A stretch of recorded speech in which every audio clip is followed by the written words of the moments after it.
Poor infrastructure in our continent also adds to the challenge and to increasing farm productivity by about between 30 and 40%. And we also lose close to 40% of all our produce because of post-harvest losses. In a nutshell, ladies and gentlemen, we import food worth close to $80 billion every year to our continent, a continent with 60% of arable agricultural land that is not cultivated. It speaks volumes of what we need to do because we know what we should be doing. And we have the potential to become a global agricultural powerhouse and a net exporter of food. In fact, my friends in the Africa Development Bank, and I see Kevin here, they are telling us Africa's food and agriculture market could increase from US dollars 280 billion a year last year. We could scale that up to $1 trillion by 2030 if we get our act together. The failure to limit temperatures at 1.5% in line with the Paris Agreement is having devastating consequences for societies and also for ecosystems. It also means that resources required to cope and respond will continue to rise exponentially into trillions of dollars. For Africa, as the climate impact worsens and becomes more expensive to deal with, priority must be on adaptation to protect our communities from severe weather events given the lowest level of emissions in our continent. The crucial question is how to urgently unlock the capital needed for climate adaptation.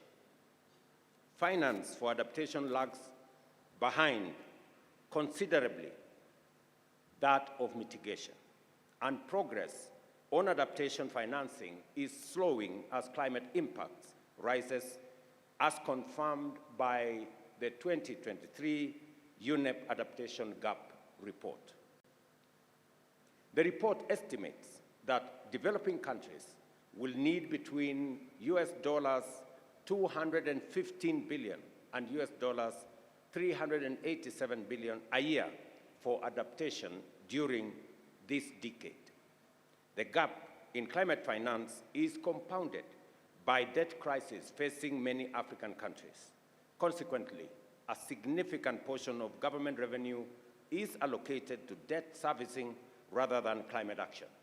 Moreover, the current global financial system often results in net outflows from developing to developed nations, exacerbating the challenges of sustainable development and climate resilience. In the past weeks, we've all seen European farmers using their tractors to block roads in protest. In some countries, protesters are calling for more action on climate adaptation, asking for measures to prevent farmland damage by flooding and other forms of extreme weather.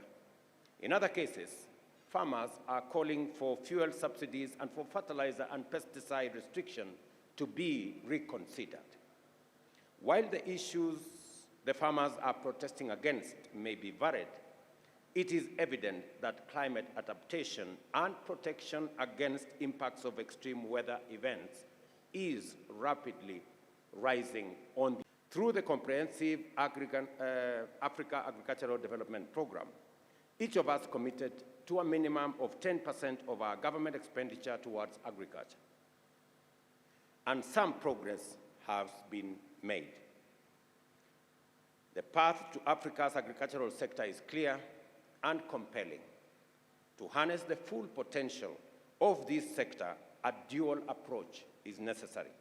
On one hand, there is need for overcoming financing and structural obstacles to production and focusing on large-scale agri-projects that are able to attract private sector investors and offer climate-safe economic opportunities. On the other hand, we need a regulatory environment that supports and nurtures the growth of a substantially expanded agricultural sector. We need the necessary laws, we need the necessary regulations, because we cannot continue to depend on subsistence agriculture. We have to scale that up, and we must do it in harmony with the small-scale farmers that are the backbone of our agriculture in our continent. We should do everything to prioritize agriculture and food security. There is urgent need to direct our investments into adaptation, especially in attaining food sovereignty. Last year, as you all know, through the Africa Climate Summit, we made a significant shift in the continent's climate narrative and made commitments on being part of the solution to the climate challenge. In the Nairobi Declaration on climate change and call to action that was adopted at the end of the summit, the continent made commitments to, and I quote, redouble our efforts to boost agricultural yields through sustainable agricultural practices to enhance food security while minimizing negative environmental impacts, end of quote.